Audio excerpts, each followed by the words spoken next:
Voltamos com o Jogo do Poder, hoje recebendo os deputados André Lazzaroni, do PMDB, e Robson Leite, do PT. Deputado André Lazzaroni, há cerca de 2 meses nós tivemos no Rio de Janeiro a Conferência Rio+20, em que se discutiu projetos de sustentabilidade para o mundo. Na verdade, mais do que isso, se discutiu como o mundo deve caminhar através de uma economia verde. Muito bem, como é que seria, digamos, a aplicação desse princípio de economia verde no Estado? Quer dizer, o senhor tem alguma proposta nesse sentido que vise a compatibilizar, digamos, os princípios da economia verde com o desenvolvimento do Rio? Com certeza, né? O Estado do Rio de Janeiro tem caminhado muito bem, né? Melhorou muito e tem caminhado cada vez mais para o desenvolvimento sustentável. A questão da economia verde é uma questão que vem sendo discutida. Alguns teóricos não gostam desse nome, né, porque entendem que não caberia, mas eu acho que é extremamente importante. É o desenvolvimento sustentável, é o econômico, o social e o ambiental andando junto. Não adianta a gente falar em desenvolvimento sustentável enquanto nós tivermos pessoas morando em cima de palafitas e com valas a céu aberto na porta da sua casa. O Estado do Rio de Janeiro tem avançado e precisa avançar muito mais nessa área. A gente tem que levar a essas pessoas, e a gente tem trabalhado muito. Eu presidi a Comissão de Defesa do Meio Ambiente, quando o meio ambiente era para um tema para maluco, doidão, que todo mundo achava que era de bicho grilo, e nós vimos que os bichos grilos é que estavam com a razão. Os malucos, doidões, que eram aqueles taxados antigamente, hoje são os que estão gerenciando o meio ambiente. Como o próprio do próprio deputado Carlos Mink, que está aí, que era considerado isso. Na época eu sempre fui uma pessoa entusiasta, né, do deputado Carlos Mink, e a gente via isso. A minha mãe, a professora Dalva Lazzaroni, eu fui muito motivo de chacota na escola por causa disso, por ser na época do Partido Verde. Então a gente conseguiu isso, avançou. PMDB, que nós criamos o PMDB Verde, e é para discutir isso, a economia verde, como nós queremos nos sustentar e deixar algo de legado para os nossos filhos. A grande questão é essa. A Conferência Mundial aconteceu, acho que nós não vimos uma produção efetiva, mas a gente está avançando. A passos de cágado, mas estamos avançando. Não é o que nós gostaríamos. O que nós gostaríamos é que os Estados Unidos tivessem um pouco mais de compaixão, que a China, que deu um exemplo, pudesse dar um exemplo maior ainda, que o Brasil desse um exemplo maior ainda, que nós tirássemos, né, na verdade, esse ranço e lembrássemos que todos nós somos seres humanos, antes de sermos líder de partido ou líder de um país. Quer dizer, se todo mundo tivesse imbuído, sem dúvida nenhuma, a gente deixaria um legado muito maior na questão ambiental para os filhos e netos. Deputado Robson Leite, o Rio sediou a comissão, a Conferência Rio+20. Obviamente que isso teve impacto no Brasil, porque foi no Brasil a reunião, e tem um impacto específico na cidade do Rio de Janeiro, onde se deu, obviamente, um encontro. Que tipo de legado ficou, que tipo de aprendizado um evento dessa magnitude, dessa importância deixou aqui no Estado? Olha, quase que consequência, porque a COP15, né, e a COP16, as conferências que antecederam, Copenhague, Cancún, colocou o Brasil na vanguarda com relação a uma série de aspectos da defesa do meio ambiente. O Brasil hoje, por exemplo, nós temos a maior matriz energética do mundo em termos de renovação. Nossa matriz é a mais renovável do mundo, em função do etanol, em função do Programa Nacional de Biodiesel. O Brasil é o segundo maior produtor de biodiesel do mundo, com esse diálogo entre o desenvolvimento do meio ambiente, claro, mas mais do que isso, uma questão também econômica social, uma vez que a gente faz o biodiesel através de um programa que dialoga com a agricultura familiar. 70% do alimento que a gente come vem da agricultura familiar no Brasil. Isso tem que ter uma pauta importante, e tem tido no governo federal. Então, muito naturalmente, o Rio de Janeiro, por ter sido sede, entrou nessa pauta, entrou nessa agenda, e é claro, os desafios, como colocou aqui o deputado André Lazzaroni, são grandes, são importantes, não é mais uma pauta secundária, a pauta do meio ambiente, é uma pauta do país que a gente quer e do mundo que a gente quer. Secundária é que o deputado André Lazzaroni entrou com um projeto, se não me engano, de um código ambiental para o Estado do Rio. Que projeto é esse? Que código ambiental seria esse, na realidade? O que inova a criação de um código ambiental, na verdade? Quer dizer, que tipo de inovação o cidadão comum, enfim, o carioca em geral, o fluminense em geral, teria a partir da aprovação de um projeto desse tipo? Ou seria apenas a consolidação do que já existe aí?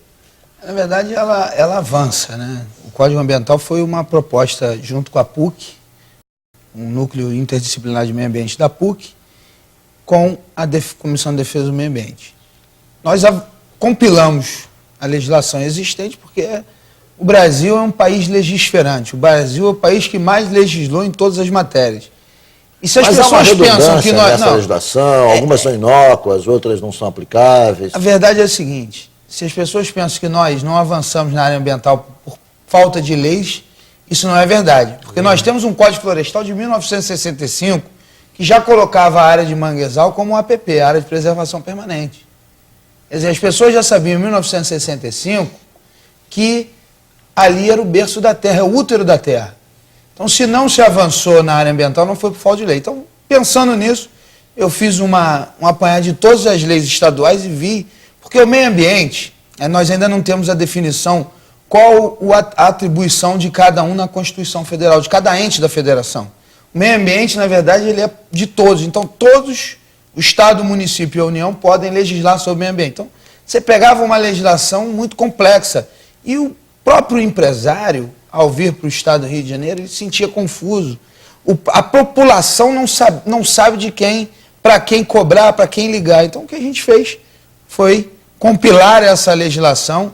Sim. Avançamos e criamos, nesse código a gente cria, né, algumas práticas diferenciadas. Uma delas, a gente sabe que a licença, porque a licença na época que a gente fez demorava muito, hoje está mais rápido o processo de licenciamento, mas na época demorava-se muito. Então tem um prazo para o órgão ambiental expedir essa licença ou negar essa licença. Então isso cria uma segurança jurídica. O que o meio ambiente necessita é segurança jurídica também. Por falar em licença e não licença, o senhor tem um outro projeto que, na realidade, proíbe a instalação de empresas poluidoras às margens do Rio Paraíba do Sul. Mas, se isso for aplicado, deputado, a primeira coisa seria fechar a CSN, porque a CSN é a principal empresa poluidora do Rio Paraíba do Sul. Quer dizer, me parece que esse projeto não é aplicável, não é possível, não é factível, ou não? Se nós tivéssemos aqui, não tivéssemos passado tanto a mão na CSN, sem dúvida nenhuma ela já estaria fechada. A verdade é que a CSN, ela vem errando sucessivamente e vem, sem dúvida nenhuma, atrapalhando o desenvolvimento daquela região, desenvolvimento sustentável, um desenvolvimento com um ambiente equilibrado. Eu não tenho dúvida em afirmar que aquela região sofreu muito ambientalmente por conta da CSN, pelo descaso que a CSN Eu acho implantou. que até hoje o morador de Volta Redonda sofre, porque há bairros que são tomados por uma nuvem de poeira proveniente da CSN, e alguns têm problemas de asma, problemas mais sérios. Quer dizer, a população de Volta Redonda, sofre muito.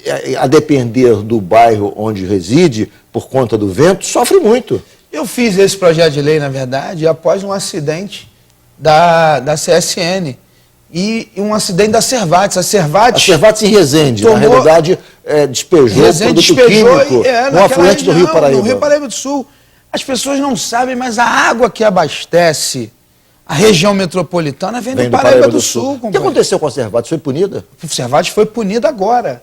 Agora a Cervates tomou uma multa. Quando? Agora deve ter uns 4 meses, 5 meses. Demorou tomou uma multa, 4 anos para ser punida. E qual foi a multa? Multa na valor ordem, substancial, valor expressivo. Na ordem de 30 milhões de reais. E ela continua produzindo aquele produto altamente tóxico em Resende, nas margens do Rio? Não, porque nós proibimos. É o Indosulfan, né? Indosulfan, foi proibido a fabricação de Indosulfan aqui. Foi uma ação minha e da deputada Inês Pandeló, que a gente tem aqui de Barra Mansa. Sim. Uma ação nossa, conjunta, com a secretária à época, hoje presidente do INEA, Marilene Ramos.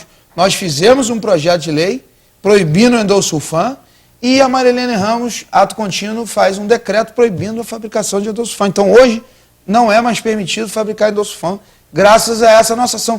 Mas eu não tenho dúvida em afirmar que nós temos que realocar essas indústrias que estão à margem do Paraíba do Sul. Nós temos que realocar aquelas pessoas... Mas, deputado, vai realocar como? Porque, na verdade, essas indústrias só estão ali porque dependem da água do Paraíba. Mas hoje, com a tecnologia atual, você pode puxar água até da China para cá, se for o caso. Basta ter um túnel, se você quiser gastar dinheiro. Então, essa história já está ultrapassada. Sim. Essa história de que não vai ter água, claro que vai, basta você... Não pode, porque quanto mais longe você está do rio, mais chance você tem de precaução de um acidente desse, porque as empresas, a CSN, por exemplo, que é um caso emblemático, a Cervat, que é outro caso emblemático, elas não trouxeram para o século XXI as suas indústrias. Não investiram na questão ambiental da forma como deveriam. Perfeito. Então a gente tem, a CSN ainda tem um ranço de achar, hoje ela é uma indústria privada, mas ainda acha que é pública. Perfeito. Eu vou fazer um rápido A intervalo. questão é essa. Nós estamos no final do terceiro bloco, vamos para o último bloco daqui a pouco. O Jogo do Poder volta em 1 minuto. Hoje recebendo os deputados André Lazzaroni, líder do PMDB, e Robson Leite, do PT.